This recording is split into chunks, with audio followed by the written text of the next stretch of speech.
আসসালামু আলাইকুম everyone, welcome back to my channel Norin study hacks. আশা করছি সবাই অনেক বেশি ভালো আছো এবং সুস্থ আছো। আজকের ভিডিওটির টপিক হচ্ছে এসএসসি 2025 সালের ফিজিক্স সাজেশন নিয়ে শেষ সময়ের যে প্রস্তুতি সেটা।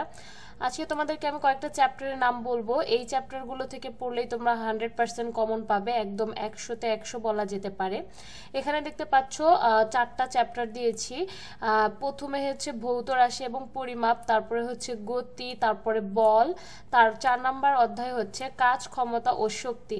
এখান থেকে তোমরা তিনটি সৃজনশীল কমন পাবে, চারটা পড়লে আর কি।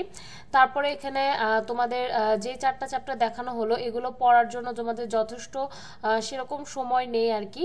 যতটুকু সময় আছে ততটুকুর মধ্যে খুব ভালো করে শেষ করতে পারবে যদি চেষ্টা করো আর কি। 1 মাসের মতো সময় আছে।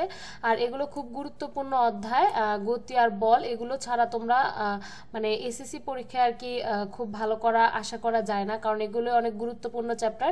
এগুলো থেকেই প্রত্যেক বছর প্রশ্ন আসে। এরপরে তোমরা আসো নেক্সট আমাদের 5 নাম্বার চ্যাপ্টার আলোর প্রতিফলন এবং আলোর প্রতিসরণ। এখানে দুইটা অধ্যায় দেখতে পাচ্ছ, এই দুইটা অধ্যায় মিলিতভাবে একটা সৃজনশীল হবে। তো এই যে সৃজনশীলটা তৈরি হবে, এই সৃজনশীল তোমরা আসলে একটা অধ্যায় পড়লে পারবে না, দুইটা অধ্যায় তোমাদেরকে পড়তে হবে, কারণ এই দুইটা অধ্যায় থেকে মিলিতভাবে প্রশ্ন আসে।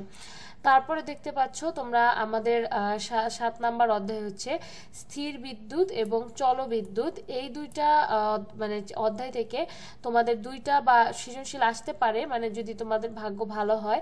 আর একটা সৃজনশীল সবসময় থাকে আর কি, দুইটা অধ্যায় মিলিয়ে। তো এই দুইটা অধ্যায় মিলিতভাবে পড়বে। তোমাদের ফিজিক্সের যে চ্যাপ্টারগুলো দেওয়া আছে তার মধ্যে এই 8টা অধ্যায়, এই 8টা অধ্যায় তোমরা যদি ভালো করে পড়ো মানে একসাথে করে, তাহলে আর A+ পাওয়া থেকে আসলে তোমাদেরকে কেউই আটকাতে পারবে না। একদম 100% শিওর তোমরা এই অধ্যায়গুলো থেকে কমন পাবে। আর যারা আমার প্রিভিয়াস যে ভিডিওগুলো আছে, যেমন হচ্ছে কেমিস্ট্রি সাজেশন, তারপরে হচ্ছে ইংলিশ সাজেশন, এগুলো যারা দেখোনি তারা এগুলো দেখে আসবে। আর তোমাদের যে শেষ সময়ের প্রস্তুতি বলেছি, এটা বলার কারণ হচ্ছে তোমাদের অধ্যায় ভিত্তিক যে সলিউশনগুলো সেগুলো দেওয়া, কারণ এখন কিন্তু আমাদের আর সময় নেই পড়ার জন্য বইয়ে। তো তোমরা এখানে দেখতে পাচ্ছ যে 4টা অধ্যায়ের নাম আমি বলেছি, এই 4টা অধ্যায়ের কি কি ইম্পর্টেন্ট সেগুলো একটু বলি। এখানে হচ্ছে গতি এবং বল মিলিয়ে অনেক সময় অঙ্ক আসে, তারপরে কাজ ও ক্ষমতা, শক্তি এবং ভৌত রাশি পরিমাপ থেকে দেখা গেল ক খ দিয়ে দিল।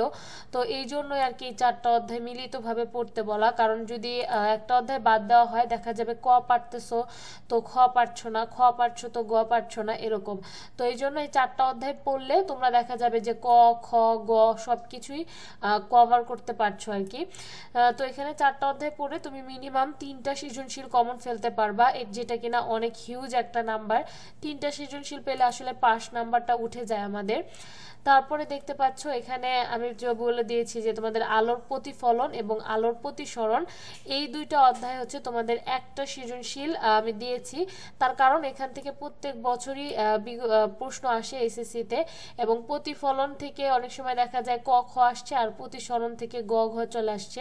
এই জন্য দুইটা অধ্যায় পড়া খুব বেশি গুরুত্বপূর্ণ। যে কোনো একটা বাদ দিলে তোমাদের যে সৃজনশীলটা থাকে সেখানে দেখা যায় তুমি ক পারছো তো খ পারছো না, এরকম আর কি। তো কমন পাওয়ার জন্য এবং ভালো রেজাল্ট করার জন্য এই 8টা অধ্যায়ই তোমাদের ইনাফ আর কি। এর বেশি চ্যাপ্টার পড়তে হবে না আমি মনে করি। আর যারা সারা বছরই ধরো যে ফিজিক্স ওইভাবে পড়ো নাই, তাদের জন্য বলবো যে তোমরা যে কোনো আলোর প্রতিফলন বা আলোর প্রতিসরণ অধ্যায়টা বাদ দিয়ে দিতে পারো, কারণ এখান থেকে যেহেতু একটা সৃজনশীল আসবে আর পড়তে হবে তোমার 2টা অধ্যায়, তাদের জন্য বলবো তারা এটা বাদ দিতে পারো। কিন্তু যাদের A+ প্রত্যাশী, যাদের ইচ্ছা যে তারা A+ পাবে, তাদের কিন্তু এই 8টা অধ্যায় পড়তে হবে। তো তোমরা এখানে দেখতে পাচ্ছ, তো এখানে যে 4টা অধ্যায় দেখতে পাচ্ছ, এই 4টা অধ্যায় থেকে 3টা সৃজনশীল পেয়ে যাচ্ছ। তারপরে তুমি দেখো আলোর প্রতিফলন প্রতিসরণ থেকে একটা পাচ্ছ, 4টা হয়ে গেল। তারপরে স্থির বিদ্যুৎ এবং চল বিদ্যুৎ থেকে তুমি 2টা পাচ্ছ, বা একটা মিনিমাম পাচ্ছ, 5টা কিন্তু চলেই আসলো 8টা অধ্যায় পড়ে। তার মানে তোমার A+ হচ্ছে বলা যেতে পারে যে একদম সুনিশ্চিত।